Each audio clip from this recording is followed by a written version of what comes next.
The story that I wanted to tell today is actually really a story that I'm telling Kate's story, Kate Henson's story of a revision to a unit. Just like last time, Zoe talked a little bit about the co-design process. We wanted to share with you what it looks like under the hood to do unit revision, to give you a flavor for this. And feel free to share any of these elements with facilitators and others to help make this process more visible for people who might benefit from that. And so we're going to focus, I'm going to focus in this story a little bit on biology, but right now we have 7 different units that are in revision right now across our 3 courses. And in many ways, the revision process is as intensive as initial unit design. And I wanted to give you a flavor for this by focusing on our ecosystems unit, the Serengeti unit in biology. We rely on a lot of different kinds of feedback and have for every revision. So this would be true no matter what unit I talked about. We have data that Carol's team provides us from the field test. We get feedback from the web-based form on teachers by lesson, lots of detail from different teachers. We get a formative review from WestEd using the EQUIP rubric. We get direct input from educators that we have engaged in co-revision. And we also get input from you all, the State Steering Committee. And I'll want to talk a little bit about how all of these sources of input have been feeding into a revision of the ecosystems unit. So one of the first things that we looked at in mind was the teacher feedback form. Through this particular form, teachers can provide input to developers as to things they like and didn't like about the lessons. A variety of feedback comes in through these forms, from corrections to materials to suggestions for major overhauls of activities and even for the whole unit. One source of frustration we identified from multiple pieces of feedback was the conservation dilemma that was used in the unit. The teacher said that it took too long, wasn't adequately scaffolded, and was frustrating to students. More generally, there were complaints about not enough variety in activities in the unit, and that students were becoming bored over time. Teachers also commented that students were really curious about something that was mentioned in the first lesson in the American Prairie Reserve, but disappointed that they didn't ever come back to it. Some wished it had been used as a transfer task rather than the one that we used in the lesson focused on Yosemite. Or Hetch Hetchy rather. Some suggested that students needed a better understanding too of the human political systems involved in conservation's efforts. The data team's qualitative data underscored a number, or quantitative data underscored a number of these concerns, and their quantitative data from teacher surveys added new information. So teachers said they wanted in the field test data and the qualitative more variety in activities, and just under a third didn't get to the last lessons of the unit where students completed the conservation dilemma. Most teachers reported that interest was either high at the beginning or low at the end, or low throughout. That said, some of the lessons were particularly popular, especially a lesson focused on predation in the Serengeti.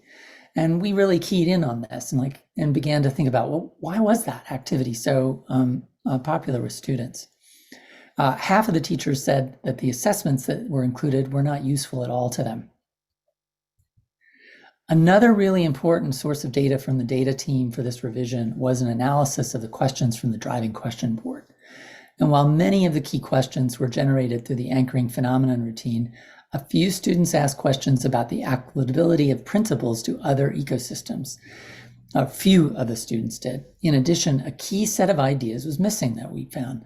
That is, questions about the stability of ecosystems and about biodiversity, which were really key performance expectations that we were supposed to actually hit. So in early February, to kick off this revision process, and yes, it's been going on since then, the team gathered virtually a small group of field test teachers to help us think about what to do about the conservation dilemma.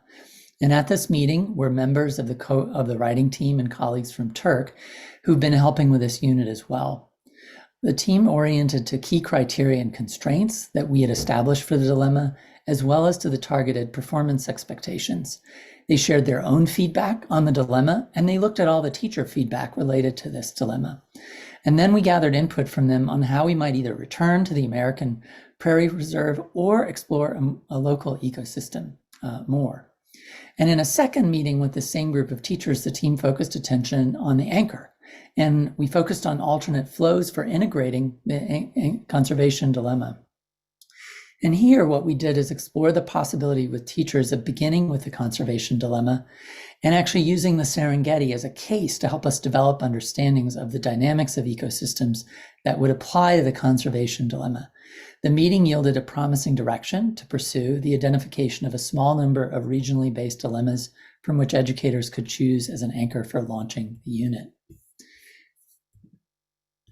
And this was about the same time that we started to engage you all by having you look at our feedback and also address this conservation dilemma.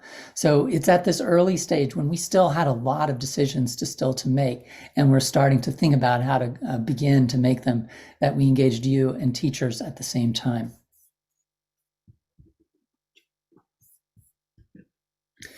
And then in the summer, a group of educators from the field test joined the writing team to develop profiles of ecosystems to be used in a revised conservation dilemma. So we did move in this direction of wanting to have something start off where people could focus on one or multiple ecosystems. In each of these profiles, though, we really knew that we needed to provide common information so that teachers wouldn't have to go looking for them. We know how hard it is to actually go out and find that common information. And so in this new version, we decided that students would explore multiple ecosystems. A new launch was previewed that began with a presidential initiative to conserve 30% of lands by 2030, and where students are invited to consider the criteria to apply to areas to be conserved. And students then review a set of conservation profiles, which were drafted as part of the co-revision workshop for 4 areas in different regions of the country. In each profile, students would explore key questions related to ecosystems and systems components. What is a system? What are the components? What are the interactions? What factors affect decision-making? Notably, the revised storyline for this unit keeps the Serengeti as a model ecosystem from which students figure out big ideas about how ecosystems can function. But it also has students return again and again to this particular, to these profiles. We also, one of the things that we wanted to do was strengthen the points related to decision-making. As a protected space, human decision-making about the Serengeti ecosystem has been motivated by lots of different points of view and priorities. And so the unit now engages students with the kinds of questions about decision-making from the Learning in Places deliberation and decision-making tool that we co-designed with the Learning in Places group from us in OpenSciEd. And finally, the assessments that the team are developing from the unit incorporate not just the feedback from the teachers, but also we realized that we had a lot of work to do based on the feedback we were getting from WestEd.